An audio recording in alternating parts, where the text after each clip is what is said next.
after all, entail the ruin of any hopes that he might have entertained? He did not reply. He had filled their 2 glasses with champagne, and was slowly emptying his own, with his eyes fixed on the statuette of Mercury. He turned it about on its pedestal and examined it with the eye of a delighted connoisseur.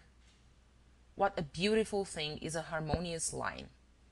Color does not uplift me so much as outline, proportion, symmetry, and all the wonderful properties of form.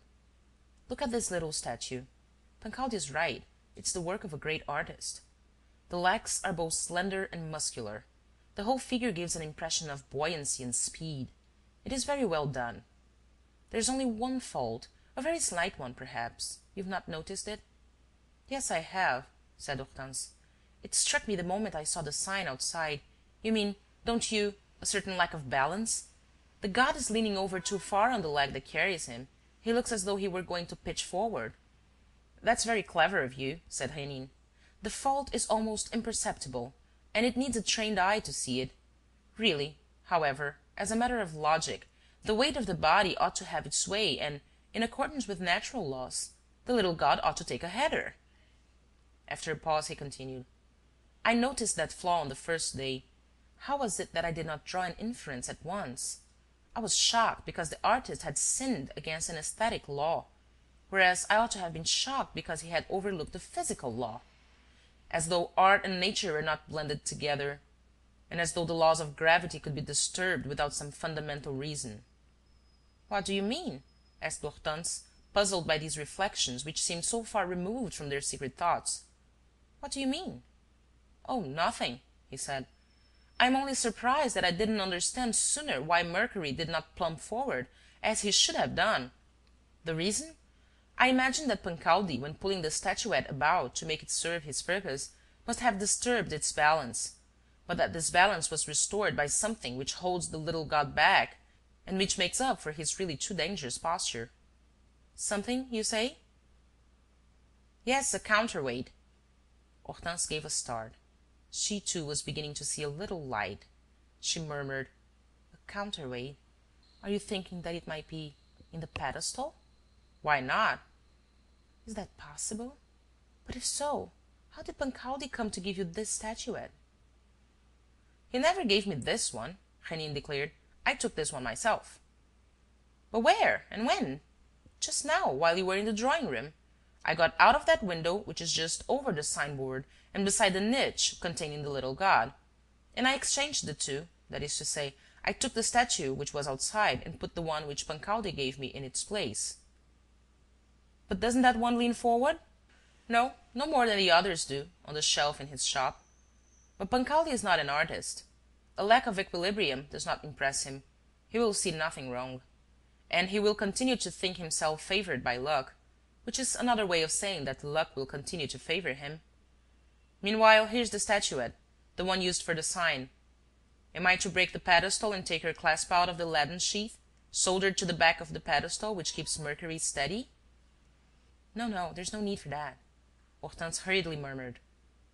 Rénine's intuition, his subtlety, the skill with which he had managed the whole business. To her, for the moment, all these things remained in the background. But she suddenly remembered that the 8th adventure was completed, that Rénine had surmounted every obstacle, that the test had turned to his advantage, and that the extreme limit of time fixed for the last of the adventures was not yet reached. He had the cruelty to call attention to the fact. 7:45, he said. An oppressive silence fell between them. Both felt its discomfort to such a degree that they hesitated to make the least movement. In order to break it, Rénine jested. That worthy Monsieur Pancaldi, how good it was of him to tell me what I wished to know. I knew, however, that by exasperating him, I should end by picking up the missing clue in what he said. It was just as though one were to hand someone a flint and steel and suggest to him that he was to use it. In the end, the spark is obtained. In my case, what produced the spark was the unconscious but inevitable comparison which he drew between the cornelian clasp, the element of luck, and Mercury, the god of luck. That was enough. I understood that this association of ideas arose from his having actually associated the two factors of luck, by embodying one in the other, or, to speak more plainly, by hiding the trinket in the statuette, and I at once remembered the Mercury outside the door and its defective poise. Rénine suddenly interrupted himself. It seemed to him that all his remarks were falling on deaf ears. Hortense had put her hand to her forehead, and thus veiling her eyes, sat motionless and remote. She was indeed not listening. The end of this particular adventure and the manner in which Rénine had acted on this occasion no longer interested her. What she was thinking of was the complex series of adventures amid which she had been living for the past 3 months, and the wonderful behaviour of the man who had offered her his devotion.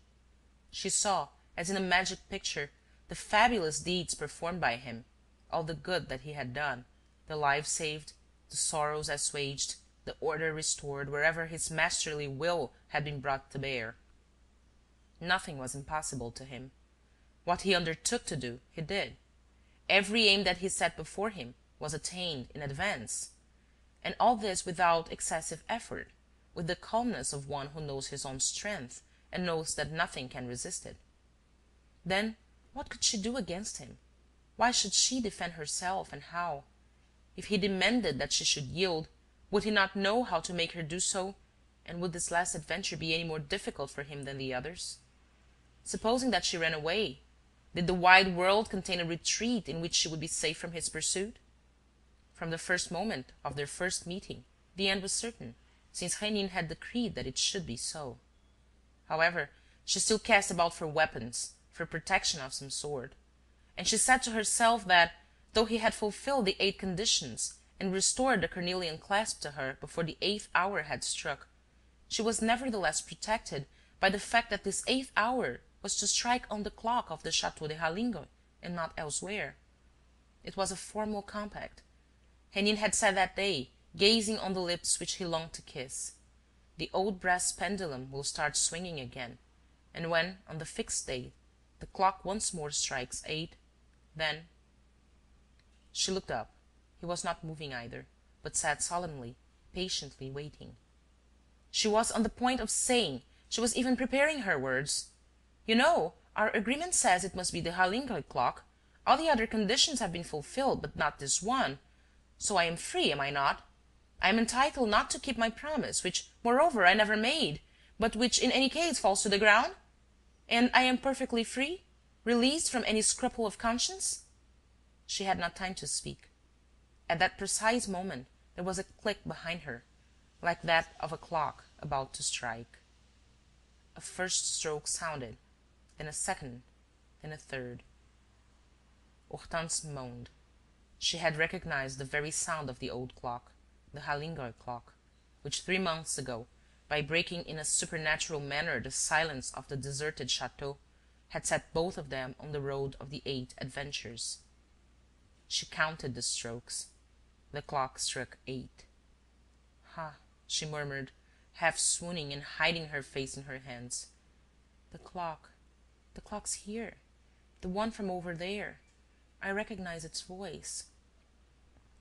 She said no more. She felt that Rénine had his eyes fixed upon her, and this sapped all her energies. Besides, had she been able to recover them, she would have been no better off, nor sought to offer him the least resistance, for the reason that she did not wish to resist.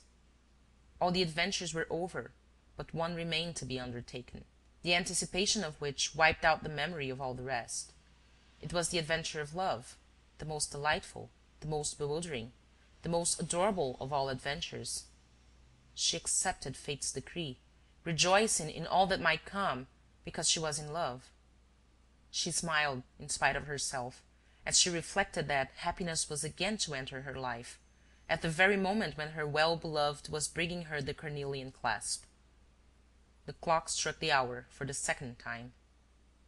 Hortense raised her eyes to Rénine. She struggled a few seconds longer. But she was like a charmed bird, incapable of any movement of revolt. And at the 8th stroke she fell upon his breast and offered him her lips. End of chapter 8, part 2. End of The 8 Strokes of the Clock by Maurice Leblanc.